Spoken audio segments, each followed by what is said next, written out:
Teenage Mutant Ninja Turtles! Ooh. I'm not really liking that hum too much. Oh boy.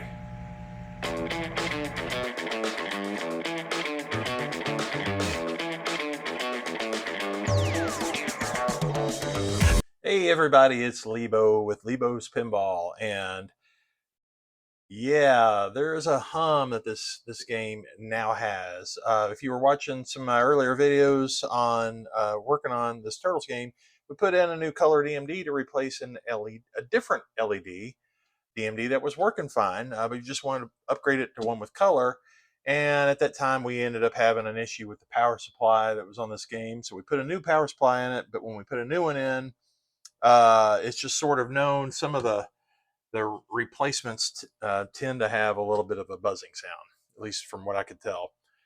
Um, and from there, I've tried to go, check, make sure we had cables seated right, didn't have cables inducing sound, um, by laying a certain way. I really anything that I tried, I really couldn't get it to improve.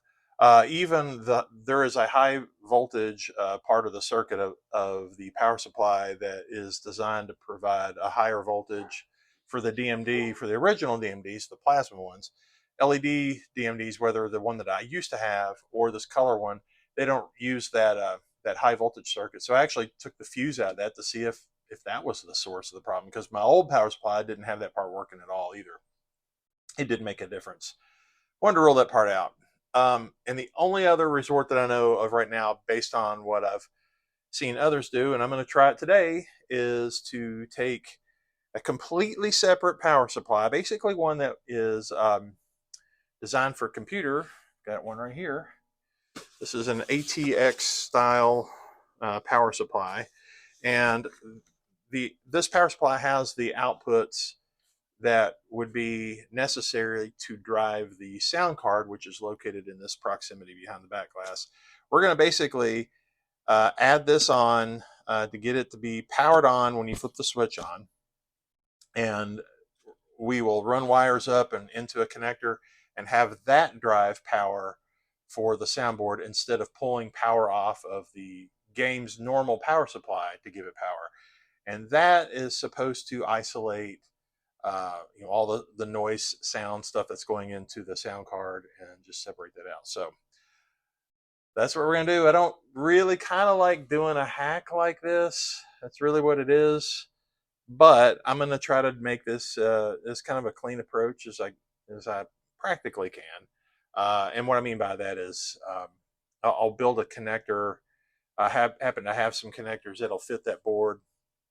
Well, even the old connector going from the old power supply, that's just going to get zip tied out of the way. I'll even mark it in case it should all be entirely reversible. But let's get started. So here we've got the new replacement power supply that I put into the game, just I don't know, a few days ago, and it's doing fine as far as running everything else out in the game. But it's the sound card that it's now causing some noise, and it's all coming in through this power connection right here. I've got actually a little jumper here going to another little light accessory. It's at the top of the game, but that has really nothing to do with the sound. So let's go take a look at the schematic, or at least part of it. So if we look at that soundboard, coming into the soundboard right through here, you've got that connector CN4, and you've got plus 5 volts. This is all DC, by the way. Got ground. There's plus 12. I'm sorry, that's minus 12 volts relative to ground. There's no connection on pin 4. Pin 5 is actually a key, just so that you don't get the connector in wrong. It helps you get it lined up right. And then, of course, pin 6 is the positive 12 volts DC relative to ground. So if we take a look at this power supply that just showed up here today, this power supply is, again, this is an ATX style power supply, so there is a standard to it. And if you go pull up a chart, and I'll show it right here, if you look, you've got in the chart, you're going to have everything that you need for that connection. You've got the 5 volts. You've got, of course, the ground that's coming out of the power supply, the minus 12 volts, and then the positive 12 volts. Just by looking at the wire colors and on the connector, again, back on this connector here, you should be able to find all of those. I'm going to take a meter. I'm going to hook this thing up, just plug it up with a power cord outside the machine and verify all that. And then the idea from there is we're going to get this put into the game. I'll probably like make a strap or something to just kind of hold this thing down. I had thought about actually opening it up and put a couple screws in and screwing it down, but I don't know that I really want to crack this thing open because honestly, if it goes bad and I need to replace another ATX, I want to make this thing just easy to replace. But so I think I'll strap this down, and then the power coming into it, the power cord that will go in here, I will basically pick up the power coming in. When you flip the switch on, the power gets fed to the rest of the game. We'll just tap off of that and feed up there. So that's going to be the basic idea. So power will come into this. We'll then tap into the necessary 3 different voltages plus the ground coming out of this, and then it will get fed all the way up through the game, and then we will tie it right in to the connection on this board. We'll build a new connector. We'll take this off, and then just have that tied back. So that's our plan. Now it's time to go through this power supply and find all the wires and that we need for all of the voltage pin out, or all the outs that we need. And one thing that I forgot to mention, to actually turn the power supply on, I mean, we can plug it in, and I do intend to use this power cord to tap into the power for the Switch game, but that's not enough to actually turn the power supply itself on. This wire, this green wire here, which says power supply on, that's actually got to be connected to a ground on the actual power supply to tell the power supply itself to actually turn on. So what I've got right here is I've just got a little jumper just temporarily on this to jump from that green wire to a black. So now that we've got that, we need to go through and just go check the voltages that we need. So to do that, we're going to take our black lead from our meter, got it set on DC voltage. We're going to put it on one of these grounds, and then we're going to test one of the reds for 5 volts. We're going to test the blue for a negative 12 volts, and then we're going to test one of the yellows over here for positive 12 volts. So let's see if I can do this and demonstrate it to you. It's kind of hard to hold this. All right, so I've got that on ground. This should give me 5 volts. All right, 5.3. That's right there in the neighborhood of what we wanted. Okay, so now let's check for 12. We'll grab one of the yellow ones. There's 12.2, thereabouts. And then now, let's get over, this one's a little hard for me to reach. Let's see if I can do this. We're going to look for a negative 12 volts. I'm going to go to this blue wire over here. And there we go. Well, negative 11.6. So that's also close enough. So those are the 3 connections that we're going to use, or 3 wires that we're going to use to build our little cable to tie in over to a connector over to the soundboard. Here we've got the 4 wires that I'm actually using out of that ATX power supply harness. Again, we got our 5 volts, the negative 12 volts, the positive 12 volts, and then a ground. And what I'm going to actually do is just build out a harness where I'm going to create some wires that go from this, connect to this. I'm going to run probably somewhere around, I don't know, 6 feet or so. And then I'm going to end up in this connector right here. This is just actually a stash of, had some connectors and pins that left over from, many other projects. This came from Great Plains Electronics. They went out of business a few years ago, which is a major shame. The guy provided such a wonderful service for pinball folks, because he kind of combed through, places like DigiKey and Mauser, and got a lot of the parts that were commonly used on pinball, and he made them just there available, and was extremely good prices. But I've got a bunch of stuff of that left over that I had bought from him earlier, and so if I need to get more, I can always find it. But I think these are actually Molex connectors, but these are not like the IDC or whatever they're called, the connectors that are originally on the game, where they just where you push the wire actually in to and displace the insulation. This is way better. So I've got the materials to actually make the cable, except the wires that I have, the stuff that I actually had on hand that I thought it's like, oh man, I've only got 22 gauge. I really want to build this with 18 gauge. I think 22 is probably just going to be too thin. It would probably work for the power that we're delivering for that sound card, but I really don't want to risk it. So we're just gonna wait. I've got some wires I just ordered. They'll be here actually tomorrow, and I will pick it up there and we'll finish up building that. But while we're waiting, I am going to go ahead and shift over to actually looking at that power connection.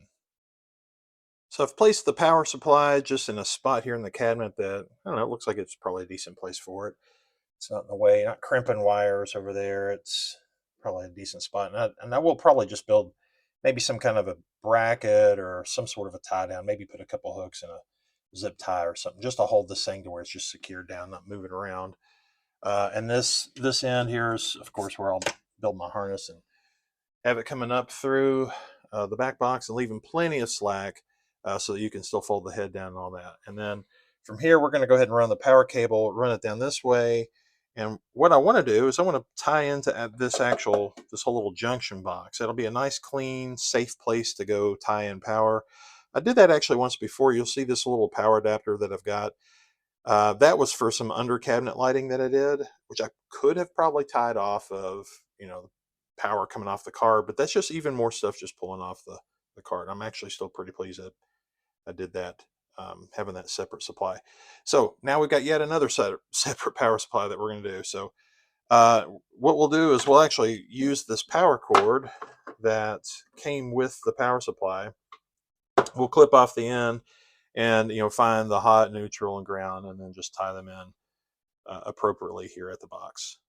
All right, so I forgot to record, but I've gone ahead and actually done the connections inside this box. But basically, so I've got the power supply just sitting here right now. It's not mounted down. I'm going to run basically just a zip tie over it, put a couple holes in the bottom of it, kind of like how I did this one over here, and just secure it that way. I think that's going to be the easiest way to do it.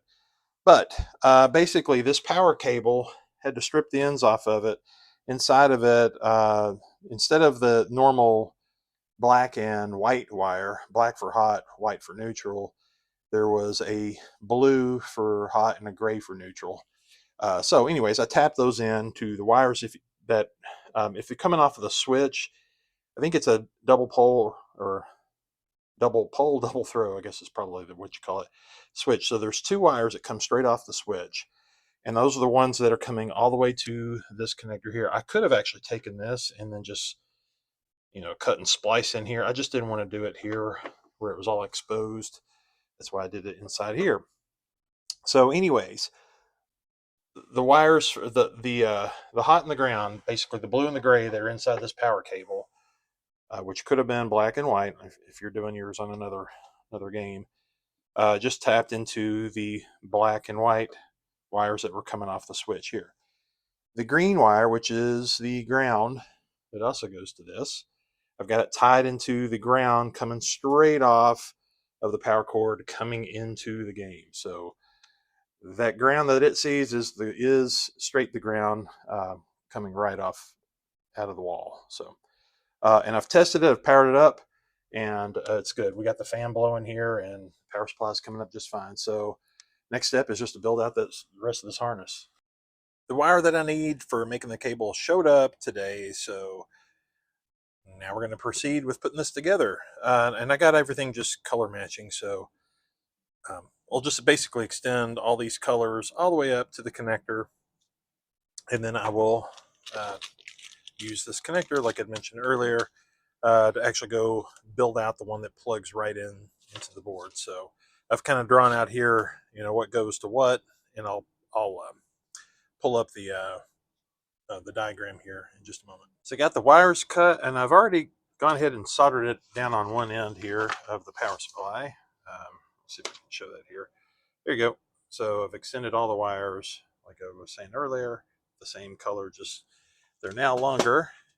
Now we need to fix the other end to actually make make the connector.